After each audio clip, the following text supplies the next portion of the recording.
stressed before? Yes. If so, raise your hand. As you can see, the majority has raised their hands. But let's get back to this later. Lower your hands. Use those same hands to grab the imaginary seatbelt beside you. Buckle up, because I'm going to welcome you to zero gravity.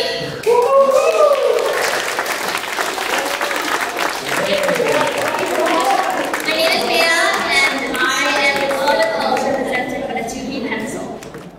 Although she is absent, our secretary, Gia Linh, represented by the notepad, has been of great help so far. Beside me is our one and only junior, represented by the eraser. Her name is Bảo Nhi, by the way. And over here is Ngọc Khuê, our sacred pen. So, back to the question, because nobody likes being hung off, right? To those who raised their hands, why were you stressed? Now, I think that I can guess the answer for the adult here. Is it your work? Right? Is it your work? Yes. But shifting back our focus to the students, why are you stressed? I mean, is it because of your schoolwork? You don't understand a subject, math. So let me tell you, it's all the work of your learning environment. This begs the question, the most important question in this presentation. What makes the ideal learning environment? Well, to our surprise, the ideal learning environment is very simple. It compromises of 4 very simple key elements. First one, the physical settings of the ideal learning environment. Then we have the psychological. Thirdly, social. And last but not least, the cultural settings in which learning occurs while expectations and experiences are flourished among its participants. Some examples and some references we're using are from schools like Trần Văn Âu, Trần Đại Nghĩa, and Võ Trường Toản. I will now pass the mic to Crystal, our second speaker, who will cover you on the topics and the aspects of the physical settings. So, this is our team's first point, the physical settings in the learning environment. You may be asking, why is it important and why is it the first point? Well, according to the surveys that we conducted from the schools Võ Trường Toản and Trần Văn Âu, the students feel very uncomfortable with the worn down and unaesthetic furniture they get there. So, just imagine walking into a classroom with dim lights, sitting on chairs that are on the verge of collapsing, and using classes that are vandalized by past students. Then imagine spending 3 hours of algebra in that same classroom. Would you have the motivation to start learning? Or, better question, would you survive? Well, with that said, I think it's pretty obvious why physical setting is important in the learning environment. So, using high-quality furniture. High-quality furniture would ensure that children would have a safe and comfortable space to study. High-quality chairs would promote good posture, meaning you would minimize back and neck pain. And an ergonomically designed chair would offer adjustability and would ensure that children can maintain their natural spine alignment. Due to some financial issues, our team also came up with alternatives, such as giving the furniture some monthly checkups, spreading health-related awareness, or disencouraging graffiti in school. So the second one is applying chromotherapy. This is a great method. It can actually stabilize technique that was used by the ancient Chinese and Egyptians to stabilize their emotions. A 2020 study also suggested that chromotherapy is a very effective way to help children combat feelings of fatigue and post-traumatic stress. To the computer. I want you to look at this color. How do you feel when you look at this color? Red evokes energy and passion. Next is blue. Blue is associated with calmness and relaxation. This is white. White is open-minded and simple. Now look at this color. Does it burn your eyes? Well, if it doesn't, I suggest you blink a few times. But these are the bright colors that would make you feel overstimulated and stressed. So, applying chromotherapy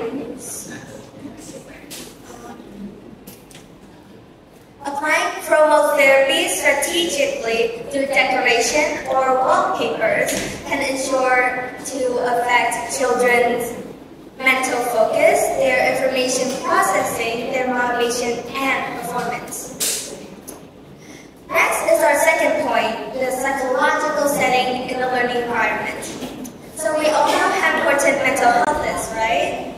So that is why our team has considered a psychological setting in our learning environment. So we had a question, how do we help someone understand something better?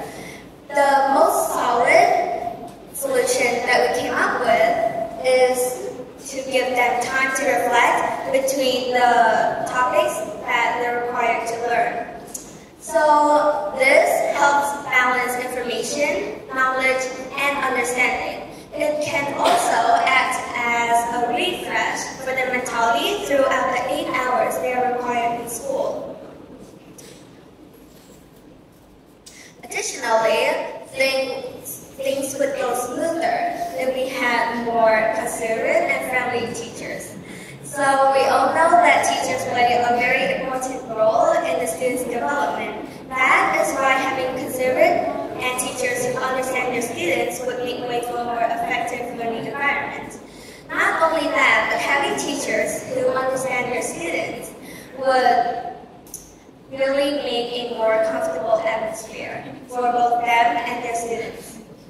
Next is our point number 3. I will now pass the mic to our third member who will tell you about the cultural and social aspects of the learning environment. But academic isn't the thing that we should focus on.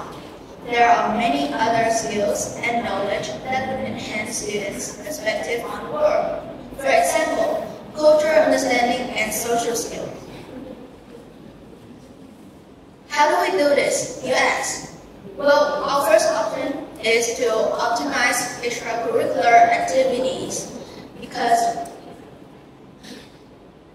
not only this helps with cultural understanding, but also develops children debating skills from a young age. Many students argue that the current school system that allows 1 to 2 field trips per semester is short-handed and ineffective. Because of this, we suggest prioritizing club activities and school events because it can both be cheap and resourceful. Of course, we also have the option of hosting more field trips. But due to budget issues that some schools may experience, we would like to announce this solution as the second option. Along with extracurricular, we also advise schools to increase the number of school projects within the limit of a course, because this encourages collaboration among the students. This further fosters their ability to adapt, as they will be working with random strangers on a random topic from time to time.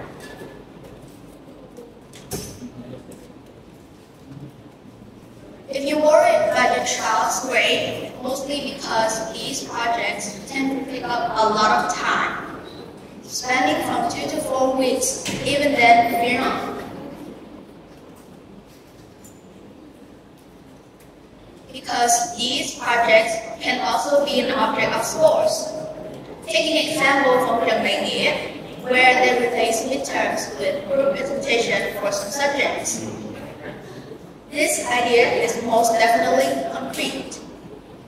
These projects can also just be an process reflection as well.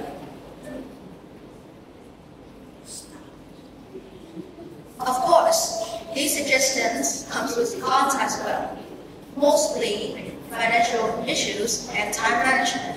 But we believe that these investments are worth it because not only does it increase the chance of success among the children, but also protect their mental well-being as they continue to grow and foster. With that being said, thank you for listening to Zero Gravity's presentation. It is now time for Q&A session. Does anybody have any questions? Yes, of course. All right. So once again, let's go ahead and jump straight into your first question. Now, one of the solutions that you have mentioned in the physical factors include repainting. Now, repainting schools in a seasonal way, do you think it's an appropriate, or should I say worthwhile investment of the school's funding? And should it be from the school itself, or should it be from the provision of higher governmental agencies? Second of all, my second question is that you also mentioned in the psychological factors that you should hire, right, or schools should be hiring friendly teachers. However, if the teachers are too friendly, it could cause a lack of discipline in the classroom and thus leading to chaos, thereby creating a chaotic environment that is, well, not ideal. And finally, I want you to also think about this, explore outside of your topic as well. What about the learning or the ideal learning environments at home? So 3 questions. I will be answering the first question. If I didn't hear you correctly, I'll now repeat the question that I think that it said. So for the physical aspect, we're talking about concerns about the effectiveness of repainting schools, am I right? Not really, it's about the funding, yes, the cost. Is it ideal to do it? As you mentioned before, due to some budget issues, we also replaced it with alternatives. Though I do think that the funding shouldn't come from the school itself, because it's also the parents who are investing in their children's future, right? So, to summarize my answer, the funding should come from both the schools and parents.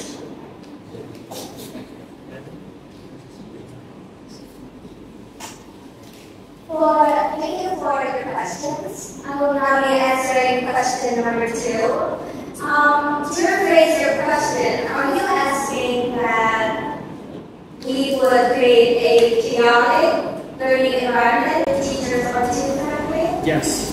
Thank you. So, in my point, I stated that teachers should be more friendly, teachers who are approachable, and teachers who can understand their students better would make a more comfortable atmosphere. I did not mention that teachers should not have the ability to control their classes. Because when they hire teachers, obviously all teachers must have the ability to control their classrooms. So I just wanted to make sure that we want the teachers who can understand their students, who can give more effective lessons, and not teachers who can create a chaotic environment.